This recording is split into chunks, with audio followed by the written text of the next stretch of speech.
We are Tottenham TV. This is Freddie here from the Southampton channel, The Ugly Inside, and the boys have asked me to give you some lowdown on Saints ahead of our Boxing Day fixture, 12:30.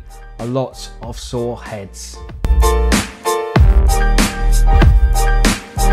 Well, the season's been largely inconsistent, drawing with sides on paper that we should have won, dropping points due to mainly individual errors that's cost us games.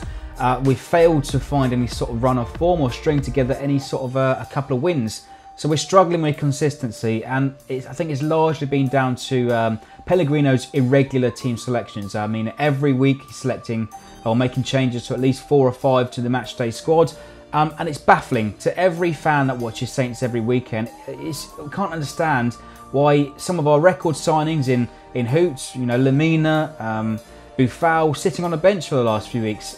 We thought we turned the corner with the terrific win against Everton, and then with the draws against Arsenal and almost Man City, but they were stolen by Sterling. But a draw at Bournemouth as well, good performances. But that Leicester result the other night was probably the worst I've seen in many years watching Saints. So we're back to square one again. If there's no win against Huddersfield, and Pellegrino is under serious pressure, I think, for his job. Well, anyone that watches Saints this season, it's pretty clear to see that Van Dijk is only going through the motions. He's going through the motions to get paid. He's not really trying too much effort into it, and he's not really trying too much to impress a move away, as all the tabloids leaking with. Of course, the lazy tabloids will surface those headlines again in January. The whole saga in the summer was completely blown out of proportion. I think it was his agent trying to push that move, and eventually all the bridges that he built over the years with Van Dijk, with those excellent performances since we've seen him in a Saints shirt, have since been burnt.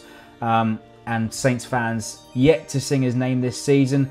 Although, having said that, there have been just slight glimmers of some passion in the shirt this season.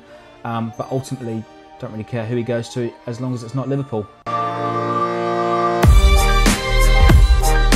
Well, based on recent form, you have to suggest it's Charlie Austin.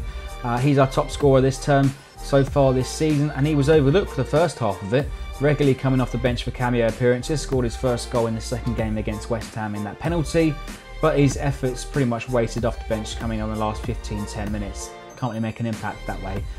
But since he returned to the starting 11, he's looked absolutely class.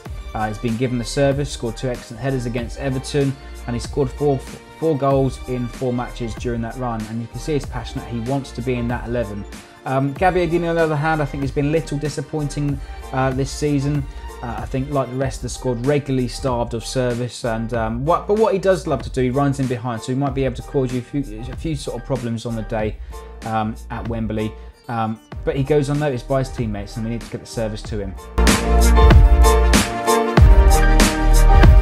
It's hard to say really based on recent form, but a player I could probably see in Tottenham Hotspur's squad is Mario Lamina. He's come from Juventus, has looked brilliant so far this season. He's your big physical, battering midfielder, also great with both feet.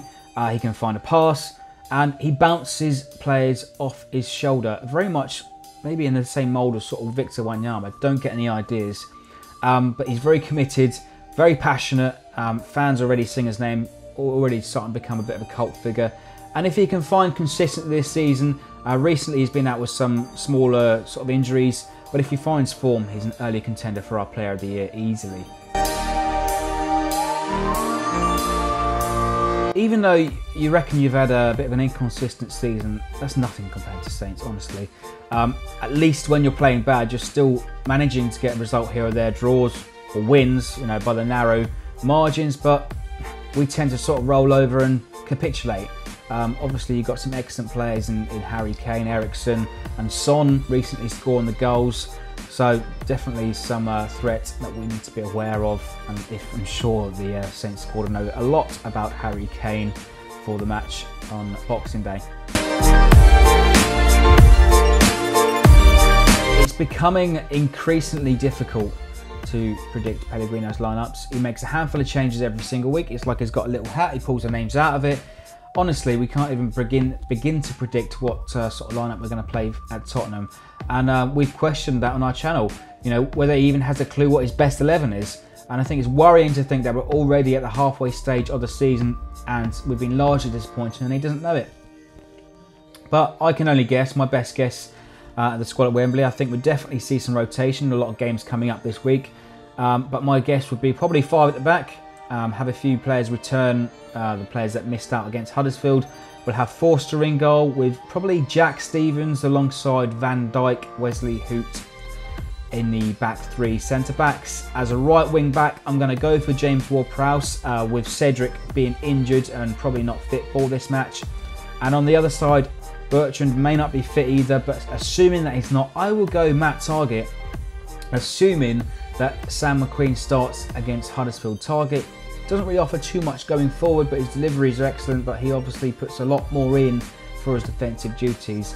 In midfield, I'd probably go with Romeu and Højbjerg, and maybe even Lamina as that 3 centrepiece to soak up a lot of pressure. I was wrong last time, I rarely get these things right, but I think probably up top, maybe start with Nathan Redmond and Gabbiadini. Prediction, well, as far as I'm concerned, it's a free hit in my opinion. We're not expecting to take anything away from Wembley or Man United away a few days later, but if we manage to snatch a draw or even sneak a win, it's a brilliant result considering the recent results, but I'd probably have to say something like realistically Tottenham 2-1.